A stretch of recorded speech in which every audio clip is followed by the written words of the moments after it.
am a licensed psychologist, and it is time for the tea. Tea Time with Dr. Tarver is intended to be a wellness resource for people and not a substitute for a relationship with a licensed professional. So, you know, I gather my information from a lot of places as I'm thinking about these podcasts, and I was inspired by one of my clients. One of the things that I frequently tell people is that is not your ministry. I actually heard that for the first time from Tamar Braxton and have incorporated it into my life and encourage my clients as well when they are being a wee bit over concerned about things that they do not need to be involved with. And so my client said to me that she wanted to be concerned but not consumed. So that is the title for today's podcast: Concerned but Not Consumed, Setting Boundaries with Over Involvement. Now, let's just be honest. We like to get in other folks' business. We like the tea. We like to offer our unsolicited opinions of things. We love to tell people what they're not doing right. And oh, don't let us feel like we have mastered something. Then we really want to tell you all of this good advice about your relationships, about your car, your home, your finances, all your health, your hair, your eyes, anything that I feel like I got a little bit of wisdom about. I want to share that information with you. We love to do it to our adult children. We want to be involved in their affairs and tell them how they should govern themselves accordingly. We like for family members to come to us for advice so that we can solve all of their problems. In fact, we make sure on social media we tell people all of the ways that they need to tighten themselves up. We, in fact, like what we receive emotionally, internally, cognitively, affirmations from other people when we have saved the day with our sage advice. And I know some of you are thinking, I don't do that. I'm not that person that tells my coworker after I've been ear hustling on their conversation about how they need to handle a situation. And I would say to you, are you not that person? Let's think about it. So here's what that might look like, because I know sometimes we're not really aware because we don't feel like it's over involvement. We just think we're out here giving wisdom. We all have a calling, and that's mine to provide all of this great information for people. But I will tell you, if you are frequently talking about other folks, like they are most of the sources of your conversation. So whether that's telling stories or rumors or opinions about other folks and what they've got going on, you may be over involved in other people's affairs if your own affairs are not in order. And oftentimes, what will happen is we'll see a pattern of not taking care of the things that we have going on, avoidance, if you will. And instead, let me focus on you because we know it is much easier to focus on other people than it is to think about what we have going on. What does this song say? Sweep around your own front door? I don't want to sweep around my front door. I want to see what's going on over at your front door. You may also find that people will tell you to stay in your lane. That's not your business. Why are you being so nosy? Nobody asked you. Those are definitely some things that will let you know that you tend to be over involved. You always got an opinion about something, right? So that means that you're frequently commenting on what's going on with other people, even if they haven't asked you. No one is asking you for advice, yet you are offering it everywhere you go.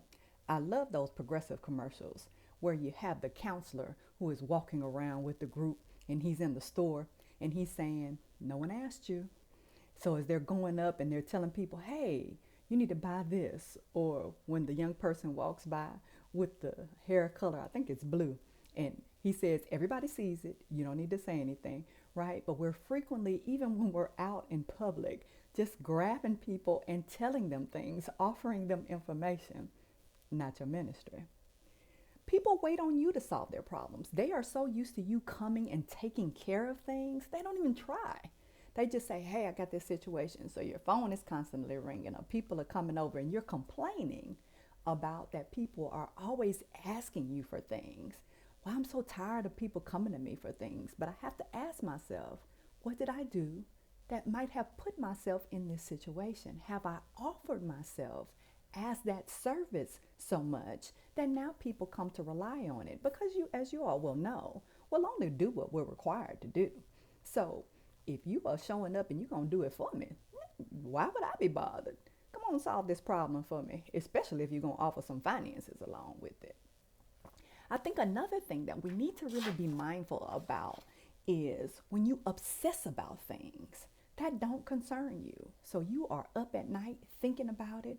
You have had a conversation with someone. Hours later, you're thinking about it. You're on social media and you're very bothered by something a family member is doing, and you're trying to reach out. It's almost like it's bursting out of you. You want to say something to them. You react on behalf of other people. So they don't even have time to be frustrated, sad, hurt, or angry, because you over here doing all the reactions that they're looking at you like, well, why don't you just take on over then? Because clearly you know how I feel more than I know how I feel. You get upset when people don't take your advice. And the reality is when we feel like we're getting rejected or people are not valuing us simply because they don't take our advice, then that is an indication that we may be overly concerned, overly invested, particularly in how this person responds to us.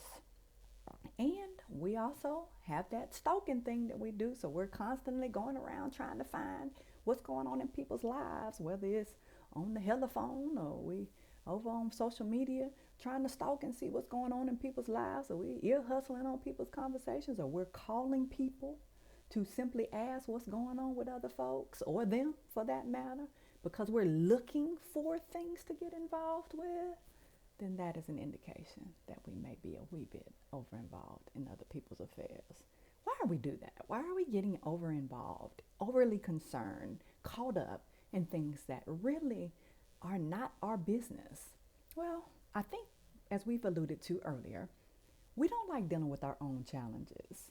So if I can get involved in your situation, that means I don't have to deal with what I got going over here at my house. But it also makes us feel productive and useful. And oftentimes, because we are a socially oriented people, we get affirmation from other people. And so if I can solve something for you, if I can be of assistance to you, if I can help you, it makes me feel good about myself, right? I get a little bit of an ego boost from being able to take care of something for you. However, I have to ask myself, am I doing you or myself the best service by getting involved in your business and not taking care of my own? Another reason is I feel like I give good advice, right? And sometimes we do have good suggestions. Now, does that mean we necessarily need to be telling folks who have not asked us our opinions about things? Absolutely not. When we give advice, there is a little bit of a clause that we often don't read in the fine print, which is that people have the right to decide if they want to take this advice or not. They are not obligated or mandated to take my advice simply because I offer it. And we feel like because of the position we have in the relationship, whether I'm a parent or I'm a leader in the church or I'm a part of this community organization, that lends some credibility to what I have to say. Maybe in my profession, I'm an attorney or I'm a lawyer or I'm a doctor or I'm a nurse or insert anything here. And so I feel like I'm an expert in this area. However, I have to remember that we are having a discussion, which means that you get a chance to have your opinion to other person to whom I'm speaking. And it also means I need to know when to stop. So I don't want to be badgering people about not taking, why didn't you do what I said? I told you need to do this. No, I really just, hey, if you ask me an opinion and I offer it to you, I really need to understand and respect that you are gathering information. And that's all opinions are. They are information, some of it more accurate than others, but it is information. And so people get to decide how they want to use that information to make the best decision that they can make. And it's also really important for us to consider how we say things to people. We can be very attacking when we offer our opinions and suggestions to other people. And it can be a real turnoff for folks, which might be why they don't want to take our advice, because the delivery takes away from the message. So we have to be mindful of these things. stop people from making the same mistakes that we did. But the reality is, we often learn more from our mistakes than we do from our successes. So we need to have some of those rough patches over our lives. They shape us. We tend to remember the outcomes of those things better. And that's going to be a deterrent for us engaging in similar behaviors in the future. We have to be mindful that there are a lot of different ways to get to the same place. And so even though you don't go down my path, doesn't mean that you're not taking the path that's a best fit for you. And even if I don't like the way that you're going, that doesn't mean that I have the right to interfere with the path that you're on. There are so many different ways that we can be supportive of people without forcing them to do what it is that we think they should do. I know that we want to be helpful. Most of us really are coming from a place of good intentions when we offer information. But we need to stop and ask ourselves, what is this really about? Is this about me helping this person, or is this about me not dealing with something, wanting to be affirmed or validated in some way, having some ulterior motives about offering you this information in terms of how you might see me later, right? So I need to be thinking about, is this person happy with their choice, even if it's not the choice I would have made? We frequently see this in people's relationships. So people come to us, they've had a rough bump, patch, incident, conflict in their relationship. This could be with children or partners. We offer them this advice and tell them what to do. And then guess what? They work through it. They resolve that issue with that coworker. And they're good. And we're still over here harboring ill feelings. And now people are looking at us and they're like, look, you're being problematic. Now, we done moved past that. Why are you still bringing that up? Why are you still talking about it? No, I did not make a choice to cut this person out of my life. They're still there. And I'm good with it.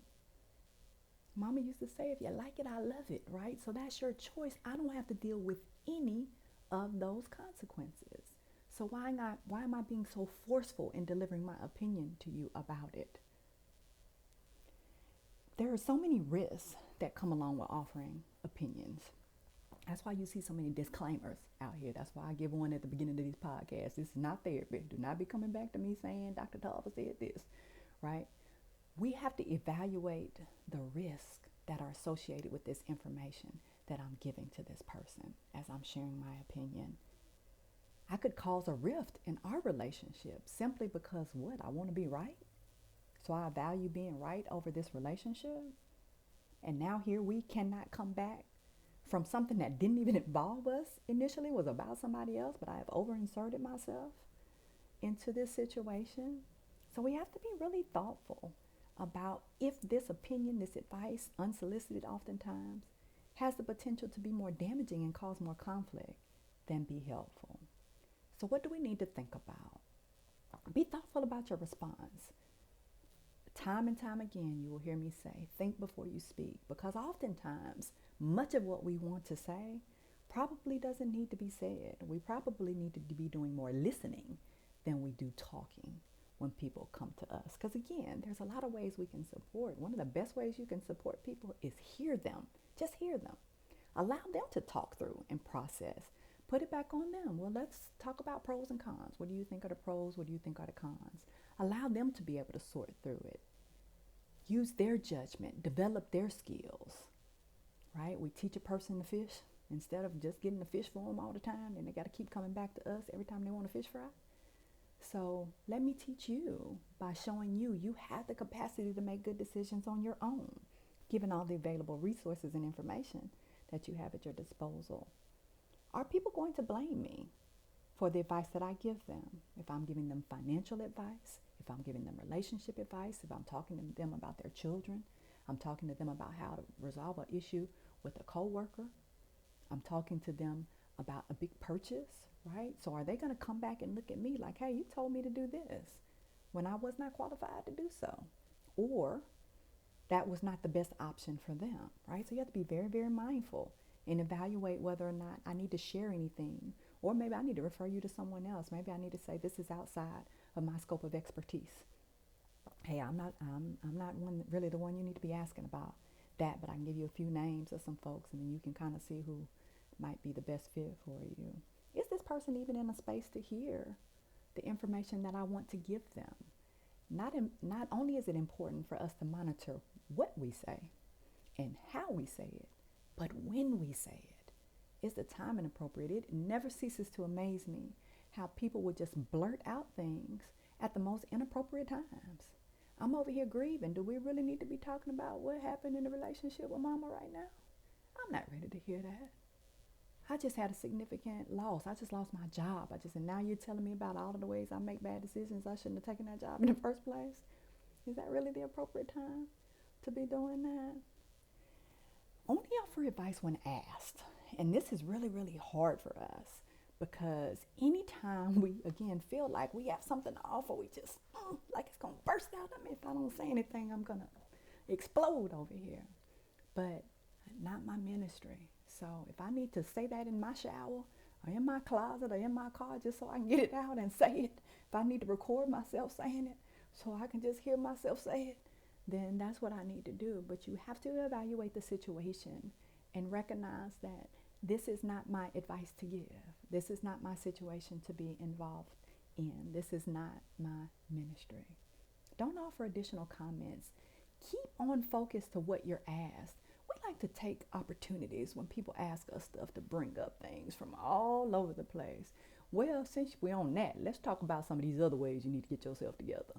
That is, again, not the time. We want to be focused in that present. What are we addressing in this moment? And what specific behavioral information or what data do I have to share that may be useful to you during this time to make a decision? It is important we do not have expectations for how people will receive the information that we give them, how they react to it, if they use it. That's on them. Because again, these are adults, so they are allowed to be able to make their own decisions and have their own consequences. And again, I am just offering some information for them to consider. Doesn't mean that they have to take it and use it. Most importantly, think about why you feel the need to intervene. Why am I constantly wanting to be the person that shares information, wanting people to come to me? Then I get resentful about it and upset with them because they don't take my advice or they come to me for everything. But why am I doing this? And in that question probably lies you tending to your own challenges. One of my other clients says it is important that we water our own tree, right? So instead of me trying to go over here and water your tree, let me water mine. Let me get rid of the weeds. Let me prune it back when some of the leaves are starting to rot away. Let me make sure the bugs are not there eating it up. Let me make sure I get this rotten fruit out of here that it's bearing so that it can be healthy and productive. Because if I'm watering my own tree, then I need not be concerned about if and how you are watering yours. So you all please be well. Take care.